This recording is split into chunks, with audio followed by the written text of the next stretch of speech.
Henry Cejudo just called up referee Jason Herzog to confront him about not taking a point after Song's eye poke at UFC Seattle. As you guys already know, Henry told officials he was seeing double, which led to the fight being stopped in the third round. Song ended up winning by technical decision. Cejudo is furious with Herzog. He believes if a point had been taken away for that eye poke, things would have played out completely differently. Henry thinks he would have had a much better shot at winning. Henry posted the whole conversation on Instagram. In his caption, he wrote, "Respect to Jason Herzog for having this conversation with me and owning up to his mistake. This says a lot about who he is as a man." That being said, I still have a loss on my record. I still missed out on a much bigger payday. Song just moved up 2 spots in the rankings while I dropped 2 spots. And on top of that, my damn eye is still messed up. Song continues to reap the benefits of committing an egregious foul while I continue to get screwed. Just make it make sense. Jason Herzog? Yo, what's up, Jason? Sorry, man. Sorry, no problem. One, you didn't take a point, and then two, when I took the 5-minute break, and we ended up coming back to actually fight, like I still wasn't recovered, but that dude still came here, and you didn't do anything.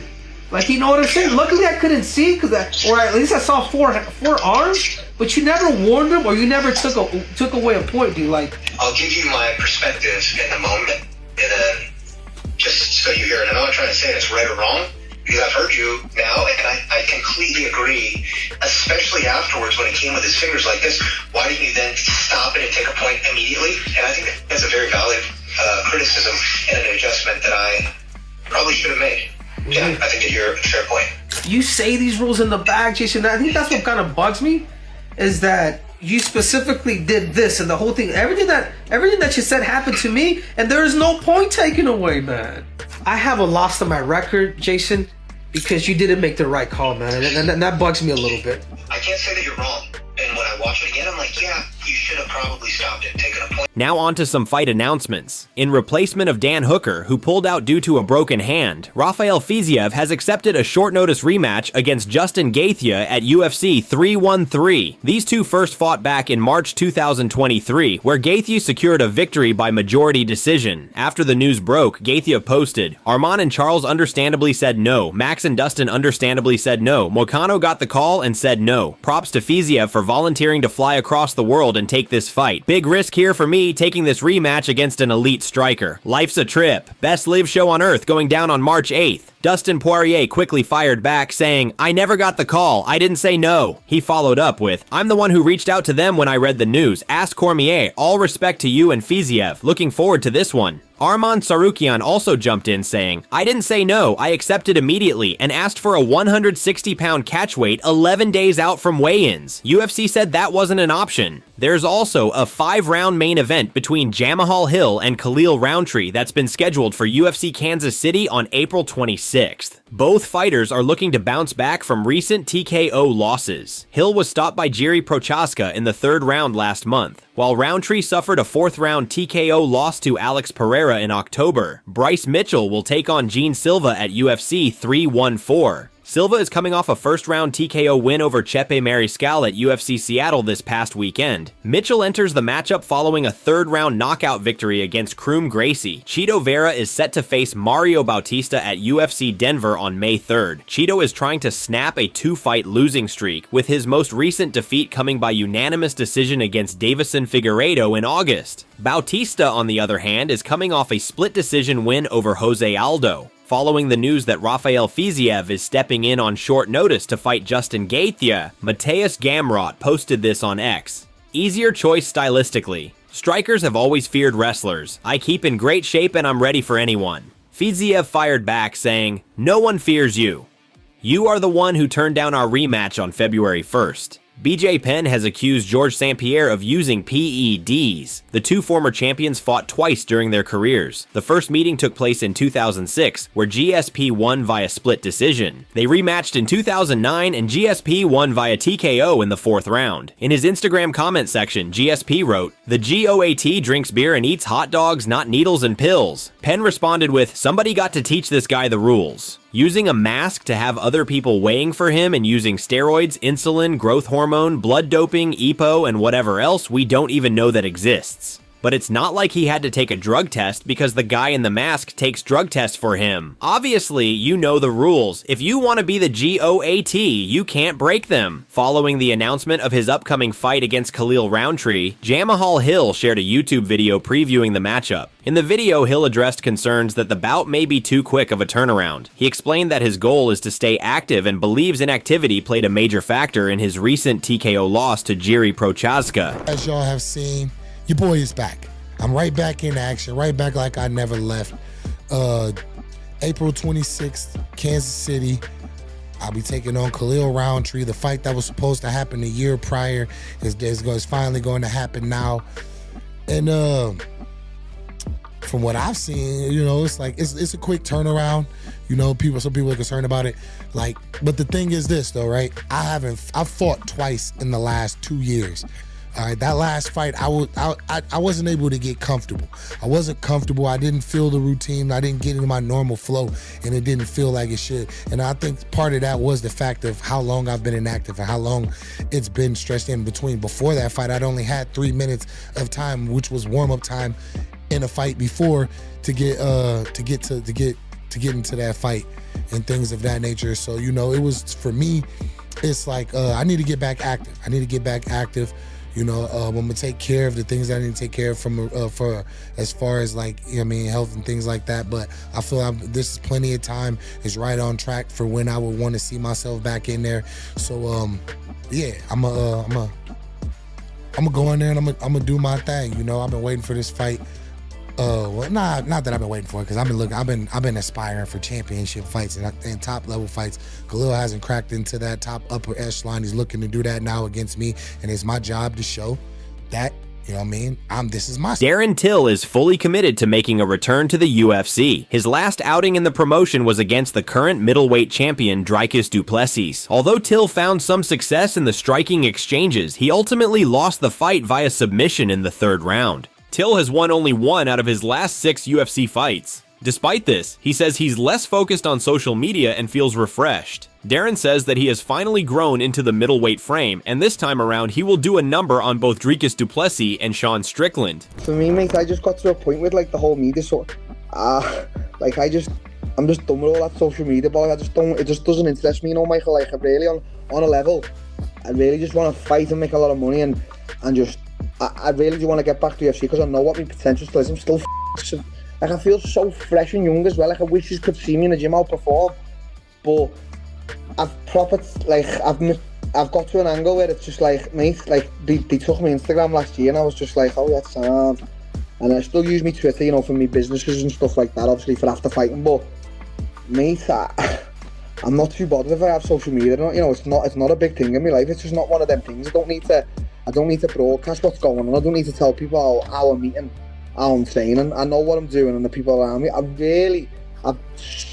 disassociated myself so much with, like, out there things. It's crazy. I really have. You can't even get hold of me. I'm just like, I know. I just made a promise to Hunter and Day, and I said, just give me 2 to 3 years just to get me sorted and that. Okay. And I'll come back. And from what I'm seeing on the outside, I'm quite a calculated guy. Just listen. The UFC's crying out for superstars right now. There's no stars in the UFC. They've gone and been and done. And the level, especially at my weight division, like, I'm bigger and stronger now, you know, like, when I did move up to the middleweight division, I still had me sort of welterweight frame. I feel like I've grew into that middleweight frame now, and I just, look, no disrespect, like, I just don't, if I come up against Dricus and Sean, these guys, I just really think I'd do a number on them.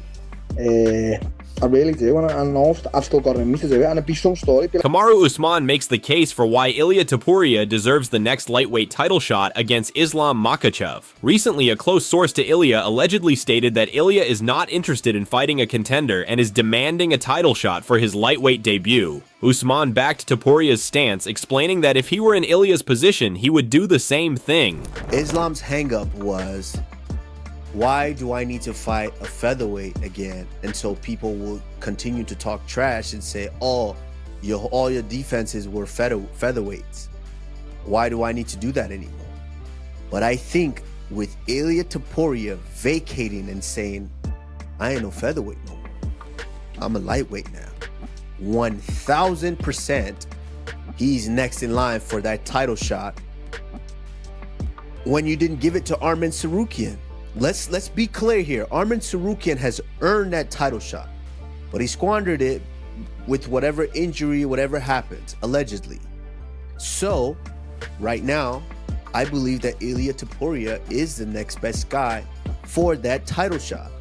But listen, and I don't know. I wasn't in the room when these guys meant to have this conversation. But you tell me, Arman Tsarukyan, will you fight Ilia Topuria? I'm gonna say no too. If they're saying Ilia, you fight the number one contender, Arman Tsarukyan, I'm gonna turn that down too. Because like I'm saying, Henry, if they're operating with the same basically logic and where I was coming from when I was champion, they're both Georgian. At such a significant, like, what a time to have 3 Georgian champions. 3. The announcement of Jose Aldo versus Ayman Zahabi has sparked major backlash from fans, with many voicing their disappointment over the matchup. Fans have called for Aldo to face other UFC legends in more high-profile bouts at this stage of his career. Renato Moicano and Gilbert Burns share the same opinion, admitting they're confused by the UFC's decision. They believe the UFC is paying Aldo big money to accept these types of fights. I didn't like that fight for Jose Aldo. Jose Aldo who? Ariel Hawani. Ariel Hawani. That's the strangest matchup I've ever seen. Why the f they made that fight, Why brother? they doing my guy Aldo? Hey, brother, they're like Mauro Bautista and all this motherfucker. What the f is going on, brother? Yeah, I'm a little bit confused about Yeah, that. I think they don't care about Jose Aldo. That's the truth. I think UFC doesn't give a shit. You think he's making good money? I think he's making a lot of money. That's why they give you those. Throw a number, brother. Yeah. Throw a number. I think Say a number, brother. Number. 500? how much? Say a number or say high or low. I think 500K. Way more. A mil. Way more? A mil. I think More than a million. I think. really? I think I don't think so. I think minimum $1 million like to fight Zahabi, my brother. Crazy. That's why they say like. So we're paying this guy so much money. Who's the guy that we can build out of him? Yeah, this guy. If he wins, he makes a lot of money. But is it- If the other guy wins, Is it about building someone off him, or is it Both. about having a guy that's lower overhead versus him? It's kind of both, right? We're paying this guy a lot of fights, so he gotta fight someone legit, Yeah. right? If he wins, okay, he be a legit guy. He makes a lot of money. If he loses, we build this guy up. I think. Anthony Smith went off on TJ Dillashaw today. The tension stems from Dillashaw's claims that Smith gives up in most of his fights, while also mocking his nickname Lionheart. Smith admits that he once looked up to Dillashaw, but after TJ tested positive for PEDs in 2019, he lost all respect for him, stating that anything Dillashaw accomplished in his career is now tainted. And something I'm never gonna do is let someone who fucking cheated his way through his entire career ever fucking speak on me. Maybe I didn't have the same career that TJ Dillashaw did. I've never said that I did. TJ Dillashaw was a world champion. He was a phenomenal fighter with an amazing skill set that I think is absolutely amazing. I wish I could have at any point in my career fought at a fraction of the level that TJ Dillashaw fought at. He was so good. It's so much fun to watch. I looked up to him and his style and what he was able to do in the octagon. The second you fail a fucking drug test, I have no more respect for you. You're beneath me, and I don't give a how many titles you win. I don't care who you beat, and I don't care how you look doing it. You never ever get the chance to speak about me and my career ever again, ever.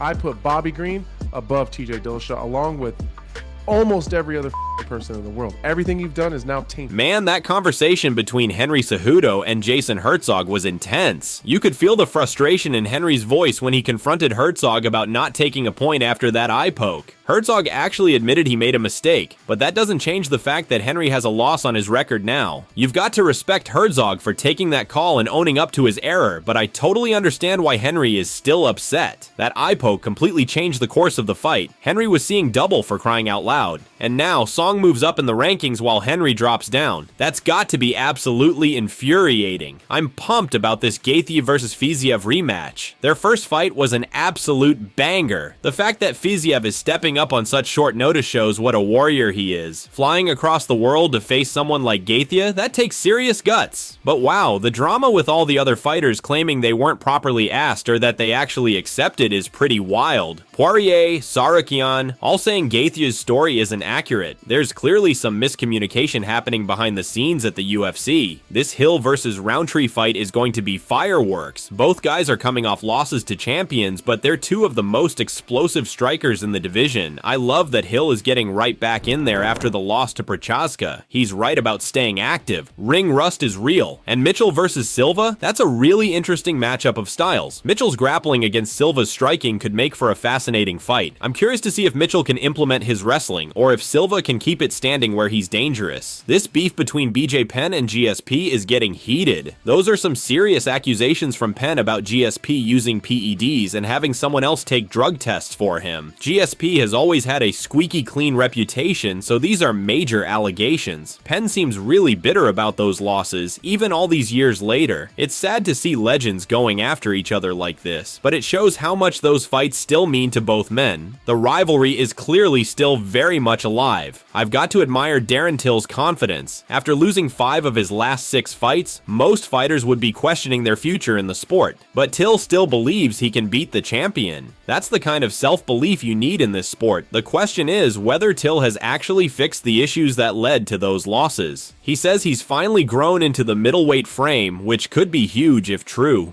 Till has always had the talent, but putting it all together consistently has been his challenge. It's interesting to hear Kamaru Usman supporting Ilia Topuria's demand for an immediate title shot at lightweight. Topuria is coming off that incredible knockout of Volkanovski to win the featherweight title, so his stock is definitely at an all-time high right now. The lightweight division is so stacked though. Dustin Poirier, Charles Oliveira, Arman Sarakian, and others have all been waiting for their shot. But I get the appeal of the champion versus champion fight. Those are always massive events. I completely understand the fans' frustration about Jose Aldo facing Ayman Zahabi. Aldo is one of the greatest fighters of all time. At this stage of his career, fans want to see him in legacy fights against other big names. Moicano and Burns probably hit the nail on the head. The UFC must be paying Aldo very well to take these types of matchups. It's a business at the end of the day, but fans want to see legends face other legends. This matchup just doesn't have that special feel to it. That Anthony Smith and TJ Dillashaw beef is getting nasty. When Smith said he lost all respect for Dillashaw after the PED bust, you could hear the genuine disgust in his voice. For Dillashaw to question Smith's heart is a low blow, especially coming from someone who got caught cheating. I can see why Smith is so fired up about this. Being called a quitter is one of the worst insults in combat sports, and Smith has shown incredible heart throughout his career. This has been an insane week in the UFC. So many big fights announced, heated rivalries getting even hotter, and fighters calling each other out left and right. The drama never stops in this sport, and that's why we love it.